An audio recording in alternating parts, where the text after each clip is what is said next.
AFL Chief Executive Gillon McLachlan says the league will respect confidentiality agreements in sexual harassment cases as long as the issue has been resolved between the two parties. Fremantle hit the headlines earlier this month when it was reported an official made a secret payment to a former junior staffer to settle an alleged sexual harassment complaint.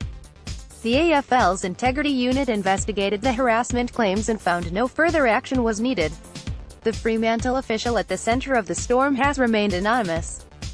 The murky issue of hush payments was raised when McLachlan fronted the media in Perth on Friday.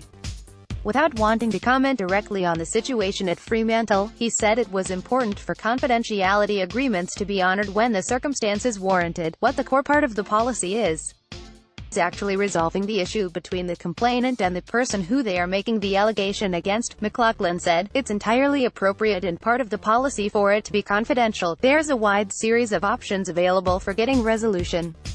There are many cases that are resolved confidentially. That's one of the core tenets of the policy. Where possible and where appropriate, the confidentiality remains because it's resolving the issue at hand between the two parties rather than actually being something for public debate. I think it's unfortunate when it comes out.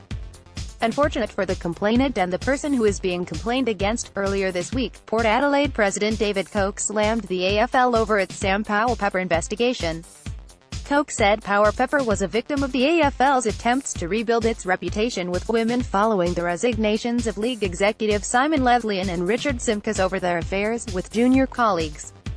Powell-Pepper was slapped with a 3-match ban over his late-night drunken behavior, which the AFL said also included engaging in inappropriate contact with a female. Koch accused the AFL of railroading a kid and trying to rebuild their reputation. McLachlan said there was no bad blood between the AFL and Port Adelaide over the handling of the investigation. I think David was emotional and clearly feels he's protecting his player and his club. McLachlan said, I completely disagree and reject some of the things he said. Football's a passionate, emotional business, and I don't take any of it personally.